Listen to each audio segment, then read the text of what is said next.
Hello, Indrani madam বলছেন? হ্যাঁ, বলছি। বলছি ম্যাডাম, কার্যত আপনার সাথে এই মুহূর্তে দাঁড়িয়ে লেকটাউন থানা কি ব্যবহার করেছে বা লেকটাউন থানার আপনি একটা অভিজ্ঞতা আমাদের কাছে তুলে ধরবেন, কি হয়েছে আপনার সাথে একটু যদি আমাদেরকে বলেন। দেখুন, আমরা সাধারণ যে মানুষ তাদের কাছে সব থেকে কাছের প্রশাসন হচ্ছে থানা। তো আমার মতন একজন সাধারণ মানুষ যে সদ্য একজন স্বামীকে হারিয়েছেন, এবং আমি বলতে গেলে এই মুহূর্তে একদম একলা, কারণ আমাদের সংসারে আমি এবং আমার স্বামী ছাড়া কেউ ছিল না। তো সেক্ষেত্রে আমি আমার পুরনো একটি বাসস্থান আছে ত্রিভূমিতে, সেখানে আমি থাকছি। আহ, সেখানে আমার একটি নিজস্ব গ্যারেজ আছে। সেই গ্যারেজে আমার একটি গাড়ি আছে, যেটাকে আমার অসুস্থতার কারণে বা নানান রকম পেনশন এখন আমার চালু হয়নি, উইডো পেনশন, সেজন্য যাতায়াত করতে হয়। আমি ঘন্টা বেসিসে ড্রাইভার ডেকে যাতায়াত করার চেষ্টা করছি একলা, যেহেতু আমার কোনো রকম কেউ নেই সঙ্গে। তো সেক্ষেত্রে আমার একটা প্রবলেম হচ্ছিল বেশ কিছুদিন ধরে, যে আমি আমার নিজের গ্যারেজ থেকে গাড়ি বার করতে গেলে দেখছি পার্মানেন্ট গাড়ি দাঁড়িয়ে দাঁড়িয়ে থাকছে উইদাউট, মানে অন্য অন্য বেআইনি পার্কিং। কোনো ড্রাইভার থাকছে না, তাকে বলবো সরে যেতে। বা আমি কোনো জায়গা থেকে যদি বা বেরোতে পারলাম, ফিরে এসে দেখছি আবার সেই ড্রাইভারহীন গাড়ি আটকে রেখে দিয়েছে আমার গ্যারেজটাকে। এবং সেই সময় আমার গাড়ি একেবারে মানে স্প্রে গাড়ির মতন পড়ে থাকে, এবং যে ড্রাইভার ঘন্টা বেসিসে, তাকে হয় বেরোনোর সময় গাড়ি বের করতে পারি না বলে তাকে পয়সা দিয়ে বের করে দিতে হচ্ছে, কাজও হলো না, পয়সাটাও গেল, এবং ফিরে আসলে পরে সে কিন্তু ঘন্টা বেসিসে সে কিন্তু বসবে না, হয় অন্য অন্য তার থাকে, অন্য তার অ্যাসাইনমেন্ট থাকে। আমাকে তখন গাড়িটা আমি নিজে চালাতে পারি না, আমাকে গাড়িটাকে রাস্তায় রেখে তাকে ছেড়ে দিতে হয়। তো আমি 11 তারিখে এই প্রবলেমটা ফেস করেছি বলে আমি প্রশাসনের সাহায্য নিয়েছিলাম, লোকাল প্রশাসনের। তার অভিজ্ঞতা আমার হয়েছে কিছু। হ্যাঁ ম্যাডাম, একটু যদি আমাদেরকে বলেন কি হয়েছে।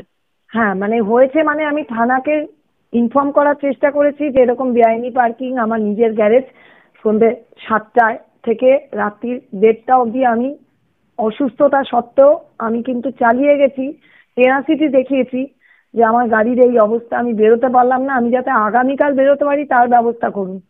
এবং অবশেষে রাত 1:30টায় তারা এসে কিছু করেছিলেন কিনা আমি তখন শুয়ে পড়েছি, আমি জানতেও পারিনি। পরের দিন যখন আমি খবর নিতে যাই এবং আমি চেষ্টা করি যে আমি যেটাকে জিডি করব, আগের দিন থেকে চেষ্টা করছি একটা জেনারেল ডায়েরি করার, যেহেতু এটা প্রচন্ড একটা ঝামেলা তৈরি করছে প্রতিদিন। সেই জিডিটা করতে গিয়ে আমাকে অনেক সম্মুখীন হতে হয়েছে। প্রথমে আমাকে বলা হয়েছে টেলিফোনে জিডি নেব না। ম্যাডাম আমি কোন বললাম থানায় একটু যদি বলেন।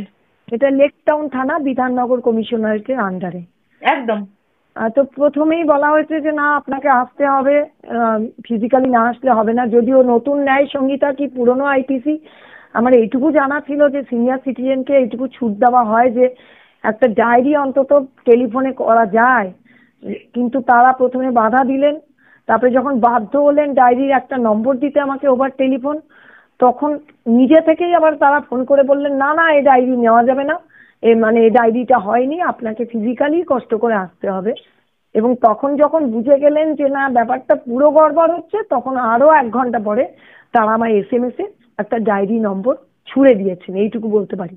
এই অভিজ্ঞতা। ম্যাডাম, প্রভাবশালীর কি ওই আপনি যেহেতু শ্রীভূমি বলছেন, মানুষজন বুঝতেই পারবে ওটা কি প্রভাবশালী, মানে কারো গাড়ি যে জন্য থানায় এত গড়িমসি করছিল ডায়েরিটা নিতে? না দেখুন, আমার পক্ষে তো এটা জানা সম্ভব না যে ওই গাড়িটা প্রভাবশালীর গাড়ি কিনা। আমি অনেক জানার চেষ্টা করেছি, কারণ 48 ঘন্টা যেভাবে গ্যারেজটাকে আটকে ছিল একটা দাপটের সঙ্গে, তাহলে সাহস লাগে, এটুকু আমি বুঝতে পারি যে এই গাড়িটার সাহস ছিল, না হলে 48 ঘন্টা পর কেন সরলো। অন্যান্য গাড়ি আসে যায় জ্বালায়, ঠিক আছে, কিন্তু আমি আপনাকে বলছি আমাকে হ্যারাসমেন্ট এই কারণে করা হয়েছে যে আমি ভিকটিম আমার দিকে তাদের যতটা না ছিল, বরং যে অন্যায় করেছে তাকে খোঁজার চেষ্টা তারা সেভাবে করেছে কিনা আমি বলতে পারবো না, এটা আপনাদের কাজ।